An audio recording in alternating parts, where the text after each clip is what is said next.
ہے وہ مجھ سے بھی پوچھتے ہیں اور مشہور بھی بہت ہے کہ اللہ تعالیٰ نے جب تقدیر انسان کی پہلے سے لکھ دی ہے تو پھر تو ہر بندے کے پاس جسٹیفیکیشن آ گئی ہے. وہ کوئی غلط عمل بھی کرے گا بولے گا اللہ کی مرضی تھی، تقدیر یہی تھی. تو ایسے سوالوں کا انسان کیسے اس کو جسٹیفائی کرے؟ اور خود بھی کبھی کبھی دماغ میں وسوسہ یہ آ جاتا ہے. یہ جو دماغ میں وسوسہ آتا ہے نا، یہ صرف اپنے آپ کو دھوکہ دینے کے لیے آتا ہے، اور صرف یہ چیزیں ان معاملات میں آتی ہیں جو اللہ نے اوبلیگیشنز ہمارے اوپر لگائی ہوئی ہیں. جو ہم اپنے کام خود کر رہے ہوتے ہیں نا، اس میں ہم اللہ کے فضل سے اللہ کے حصے کا کام بھی اپنے ذمہ لیا ہوتا ہے. توکل کی بھی کمی ہوتی ہے جو ہم نے خود کرنے ہوتے ہیں. کبھی کسی نے نہیں کہا کہ دعا کریں جی میں بس انشاءاللہ ارادہ ہے ابھی گھر جا کے میں نے ڈنر کرنا ہے تو میں گھر تک پہنچ جاؤں. کرنا ہوتا ہے. کبھی کسی نے کہا کہ یہ جی میں ابھی ٹوائلٹ جا رہا ہوں، دعا کریں کہ میں فارغ ہو کے نا سلامتی کے ساتھ باہر آ جاؤں. حالانکہ یہ بھی ایک بڑی مشکل ایکٹیویٹی ہوتی ہے جو پرفارم ہو رہی ہوتی ہے. جیسے ہی آپ کوئی دینی اوبلیگیشن کی بات کرتے ہیں، جی دعا کریں اللہ توفیق دے نماز پڑھ لیں گے، تو یہ تو سراسر دھوکہ ہے. شریعت میں اس کی کوئی گنجائش نہیں کہ آپ اس طرح کا معاملہ کریں. انبیاء کا مقدمہ، کتابوں کا مقدمہ قائم ہی اس بات کے اوپر ہے کہ انسان کو اختیار دیا گیا ہے. ادروائز کتابوں اور پیغمبروں کی کوئی ضرورت ہی نہیں تھی. اگر اللہ تعالیٰ نے سافٹ ویئر اوپر سے فیڈ کیا اور آپ اسی کے مطابق چلیں گے، وہ والی مخلوق تو ہے اللہ کے پاس فرشتے. انسان کو اللہ نے اختیار دیا ہے. انا ہدیناہ السبیل، بے شک ہم نے تمہیں راستہ دکھا دیا ہے ہدایت کا. اما شاکرا و اما کفورا، چاہے شکر گزاری کی روش اختیار کرو خواہ ناشکری کی. یہ بالکل لوگ جھوٹ بولتے ہیں کہ جی تقدیر میں جو لکھا ہوا ہے ہم اس کے پابند ہو گئے. یہ کس آیت میں لکھا ہوا ہے؟ اللہ کی تقدیر اللہ کا علم ہے، اور اللہ کا علم اتنا کامل ہے کہ اس نے مستقبل فورس ہی کر لیا ہے. جیسا کہ ایک نالائق اسٹوڈنٹ کے بارے میں ایک ٹیچر کہتا ہے کہ تو نے فیل ہو جانا ہے. اب وہ فیل ہو جائے اپنے کرتوتوں کی وجہ سے، تو کیا وہ ٹیچر کو بلیم دے گا؟ ٹیچر نے تو ایکسپرٹ اوپینین دیا. اسی طریقے سے اللہ کا ایکسپرٹ اوپینین تو کامل ہے کہ اگر یہ والی حرکت یہ کرے گا تو اس کا اینڈ رزلٹ یہی نکلے گا. اب یہ سوال ایک الگ ہے کہ اگر یہی کچھ ہونا تھا تو ہم نے اس مصیبت میں جو زندگی گزار رہے ہیں، یہ اللہ نے ہم سے پوچھے بغیر ہمیں کیوں ڈال دیا اس معاملے میں؟ اس کے بارے میں قرآن میں واضح فتویٰ ہے، لا یسأل عما یفعل وہم یسألون. اللہ کو کوئی نہیں پوچھ سکتا اس نے یہ کیوں کیا، وہ سب کو پوچھ سکتا ہے. اس کو یوں سمجھیں، آپ کو کسی نے دھکا دے دیا سمندر میں، سمندر کے کنارے ایک شخص کھڑا ہے اور وہ آپ کو کہہ رہا ہے کہ بھائی میری طرف متوجہ ہو، میرے پاس ایک ایسا طریقہ ہے کہ تم کنارے لگ جاؤ گے، یوں ہاتھ مارو تم کنارے تک پہنچ جاؤ گے. اور بھائی صاحب اتنے اکڑے میں وہ کہہ رہے ہیں کہ نہیں، مجھے پہلے بتاؤ مجھے دھکا کس نے دیا میری مرضی کے بغیر. اور وہ شخص کہہ رہا ہے کہ یار چھوڑو جس نے بھی دھکا دیا، اس وقت اپنی جان بچاؤ، کنارے پہ آگے دیکھ لیں گے کس نے دھکا دیا، اسے پوچھ لیں گے. اور آگے وہ ضد پہ اڑا رہے نہیں میں نے نہیں ہاتھ پاؤں مارنے، تو نقصان کس کا کرے گا؟ اپنا، ڈوب جائے گا. تو انسان بھی یہی ہے، کنارے پہ وقت کا پیغمبر کھڑے ہو کے ندا دے رہا ہے کہ یوں کرو بچ جاؤ گے، لیکن انسان کا کہہ رہا ہے جی اللہ نے کیوں ایسے کر دیا میرے ساتھ، مجھے تو پوچھا ہی نہیں ہے، مجھے کیوں بنا دیا. تو ڈوب جا، پھر آگے بھی وہ وہی کرے گا جو وہ چاہے گا، جہنم میں تجھے پھینک دے گا، تو بچ جا. تو وہ سوال اللہ نے بین کر دیا، لا یسأل عما یفعل وہم یسألون. اللہ کو کوئی نہیں پوچھ سکتا. یار کریٹر کی مرضی، کیا ایک موبائل بنانے والے سے پوچھ سکتا ہے کہ تو نے میرے اندر یہ فیچر کیوں رکھا، یہ کیوں نہیں رکھا؟ وہ تو محتاج ہے، ہم بھی محتاج ہیں اس کے. ہم نے گیون سرکمسٹانسز کے اندر پرفارم کرنا ہے. یقیناً اللہ کے پاس اس کی کوئی جسٹیفیکیشن ہے، جنت میں جا کے پوچھ لیں گے. اب یہ تقدیر کے معاملے کی طرف آئیں تو یہاں پہ بھی یہ اللہ کا علم ہے. مجھے بتائیں، کیا کسی کو یہ پتہ چل گیا دنیا میں کہ میں جنتی ہوں یا جہنمی؟ تو پھر وہ اس کیوں کنکلوڈ کر بیٹھا ہے پیسمسٹک اپروچ کے ساتھ، میں تو ہے ہی جہنمی ہے لہٰذا مجھے نیک عمل کرنے کی ضرورت نہیں ہے. آج تک کسی نے یہ کنکلوڈ نہیں کیا اس حوالے سے کہ جی میں جنتی ہوں تو میں جنتی والے کام کرنے شروع کر دوں. الٹی طرف بھاگتے ہیں اپنے آپ کو دھوکہ دینے کے لیے. ایسا بھاگتے ہیں کہ کہتے ہیں جی بخاری مسلم حدیث ہے، ایک بدکار عورت تھی، اس نے ایک کتے کو موزے میں پانی پلا دیا، اللہ نے اسے بخش دیا. جی بالکل، پھر تو نیک عمل کرنے کی ضرورت نہیں ہے، اللہ تعالیٰ چھوٹی سی نیکی پہ بخش بھی سکتا ہے. ہم کہیں گے رکو ذرا، صبر کرو. بخاری مسلم میں لکھا ہے ایک نیک عورت تھی، اس نے ایک بلی کو قید کر دیا، بھوکی پیاسی مر گئی، وہ جہنم میں ہے. تو اب بتاؤ اللہ چھوٹی بات پہ پکڑ بھی سکتا ہے؟ وہی ڈاکٹر پہ آپ جواب دیں گے، اگلی وہ منطق کھڑے کریں گے اس لیے تو ہم نیکیاں نہیں کرتے، ہو سکتا ہے چھوٹی سی بات پہ پکڑے ہی جائیں. تو بس اللہ پہ ہی چھوڑ دیں. نہ. بخاری مسلم میں حدیث ہے, سیدنا علی کہتے ہیں کہ میں نے رسول اللہ سے پوچھا کہ اگر جنتیوں کا جنت میں جانا اور جہنمیوں کا جہنم میں جانا لکھ دیا گیا ہے تو ہم نیک اعمال کیوں کرتے ہیں؟ سیم کوسچن بخاری مسلم میں مولا علی نے رسول اللہ سے پوچھا, تو نبی علیہ السلام نے پتہ کیا جواب دیا؟ بالکل ہٹ کے ایک جواب دیا. آپ نے فرمایا تم عمل کرتے رہو, جو جنتی ہوگا اس کے لیے جنتیوں والے اعمال آسان ہو جائیں گے, اور جو جہنمی ہوگا اس کے لیے جہنمیوں والے اعمال آسان ہو جائیں گے. پھر نبی علیہ السلام نے قرآن کی آیات تلاوت کی. سورۃ اللیل جو ہے نا, پارہ نمبر 30 کے اندر بڑی ڈسائسو آیات ہیں. اس موقع پہ نبی علیہ السلام نے ان آیات کو تلاوت کیا. اعوذ باللہ من الشیطان الرجیم. فَأَمَّا مَنْ أَعْطَى وَاتَّقَى وَصَدَّقَ بِالْحُسْنَى,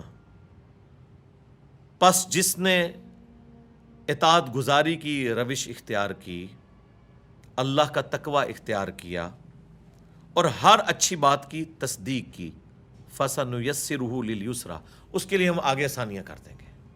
یعنی کرنا اس نے ہی ہے. پھر بھی وَأَمَّا مَنْ بَخِلَ, اور جس نے بخل کیا, کنجوسی کی, وہاں پہ آیا تھا استغنا والی کیفیت, یعنی اللہ کی اطاعت اختیار کرنا, اللہ کے لیے خرچ کرنا.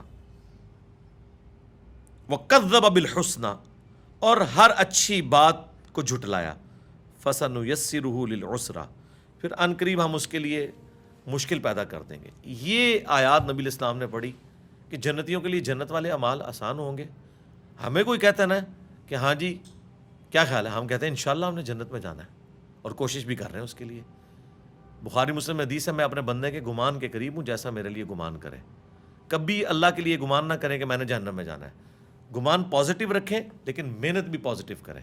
صرف گمان نہیں کہ جو کچھ بھی ہے تیرے محبوب کی امت سے, ایفرٹ پٹ کرنی ہے. اس کے بعد رہنا آپٹیمسٹک ہے, پیسیمسٹک نہیں ہونا آپ نے, تو انشاءاللہ ستہ خیرہ. اور یہ وہ وجہ ہے جس کی وجہ سے اللہ نے قرآن میں جگہ جگہ کہا ہے اللہ اپنے وعدے کے خلاف نہیں چلتا. اللہ جنتیوں کا وعدہ پورا کرے گا.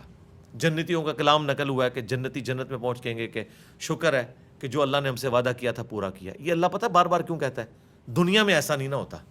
دنیا میں محنت کرنے والا ناکام ہو جاتا ہے, اور بعض اوقات بغیر محنت کیے وہ شخص کامیاب بھی ہو جاتا ہے. اس کو اتنا مال مل جاتا ہے, محنت کرنے والا ڈوب جاتا ہے.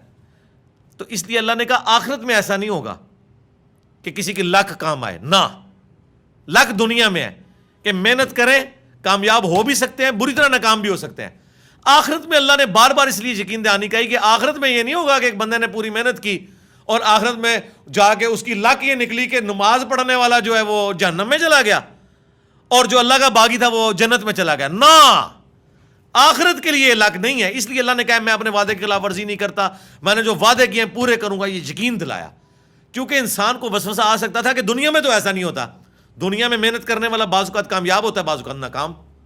آخرت میں 100% ناکام ہوگا جو دنیا میں پیغمبروں کا نافرمان ہے, اور 100% کامیاب ہوگا جو دنیا میں انبیاء کا تابع فرمان ہے. اور مسئلہ تقدیر کو حل کرنے والی ایک آیت میں کوٹ کر دوں, جو کوئی بھی پوچھے نا اس حوالے سے. سورہ الزمر کی آیت ہے, وہ پورا مسئلہ حل کر دیتی ہے. سورت نمبر ہے 39 اور اس کی آیت نمبر ہے 7, بالکل سٹارٹ میں ہی. میں کہتا ہوں تقدیر کا مسئلہ ہی ہے.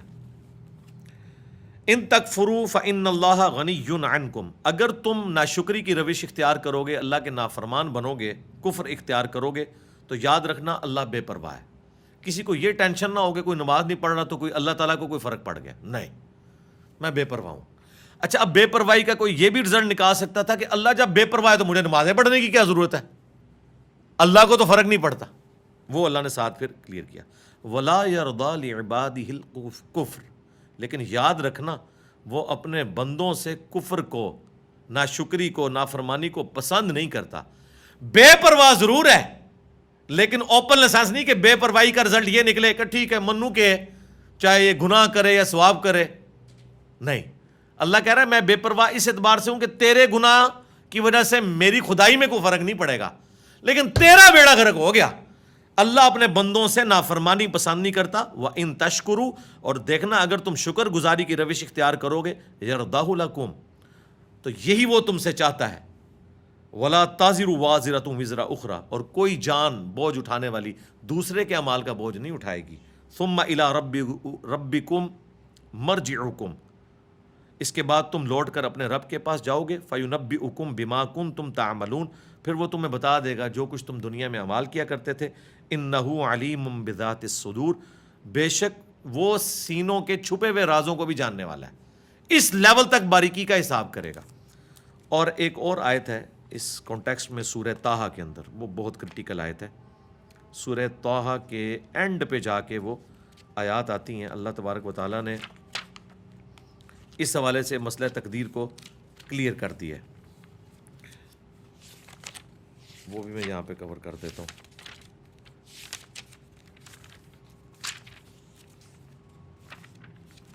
سورۃ الکہف کے بعد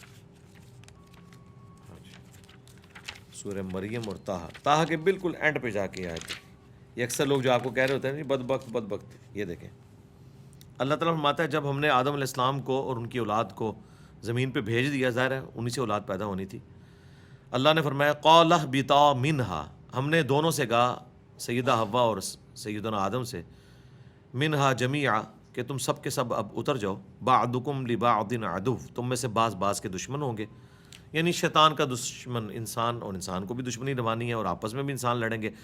اب یاد رکھنا فَإِمَّا يَأْتِيَنَّكُم مِّنِّي هُدًى، اب جب کبھی بھی میری طرف سے کوئی ہدایت کی کتاب آئے گی نا دنیا میں، فَمَنِ اتَّبَعَ هُدَايَ، تو جو کوئی بھی اس ہدایت کی پیروی کر لے گا، فَلَا يَضِلُّ وَلَا يَشْقَى، تو نہ وہ گمراہ ہوگا اور نہ ہی بدبخت ہوگا. تو بدبختی پھر اللہ نے بندوں کے کھاتے میں ڈال دی ہے کہ جو کتابوں کی مان لے گا نا وہ بدبخت نہیں ہوگا. تو اس کا مطلب ہے بدبخت اللہ بناتا ہے یا انسان خود بدبختی کماتا ہے؟ خود. یہ آیت واضح ہے کہ جو ہدایت کی پیروی کر لے گا وہ نہ گمراہ ہوگا نہ شقی ہوگا، اور جو پیروی نہیں کرے گا وہ گمراہ بھی ہو جائے گا اور بدبخت بھی ہو جائے گا. یہ خود ہم کماتے ہیں. تو یہ کہیں پہ کنسیپٹ نہیں، یہ تو بڑا گمراہ کن عقیدہ ہے. یہ عقیدہ جبریہ کا تھا کہ اللہ تعالیٰ انسان پہ مسلط کر دیتا ہے، اور قدریہ دوسری ایکسٹریم پہ چلے گئے، انہوں نے کہا نہیں ٹوٹلی ہم ہی کرتے ہیں. ہمارا عقیدہ درمیان میں ہے کہ جن باتوں کا حکم اللہ نے ہمیں دیا ہے ان کا اختیار بھی ہمیں دیا ہے، اور جن چیزوں کا مجھے حکم نہیں دیا اس کا اختیار میرے پاس نہیں ہے، اور نہ مجھے اس میں کوئی زیادہ پڑھنے کی ضرورت ہے. مثلا میرا قد کتنا ہے، میری آنکھوں کا کلر کیا ہے، میں کن ماں باپ کے گھر پیدا ہوں گا، میں کس ملک میں پیدا ہوں گا، مجھے بتائیں یہ قیامت الدین ہم سے پوچھا جانا ہے. لیکن جو بات اللہ نے ہم سے پوچھنی ہے نا اس کا اختیار ہمیں دیا ہے، اور اگر آپ یہ اختیار نہیں مانیں گے تو اللہ پہ ظلم لازم آئے گا، اور اللہ تعالیٰ عدل کرنے والا ہے. ٹھیک ہو گیا؟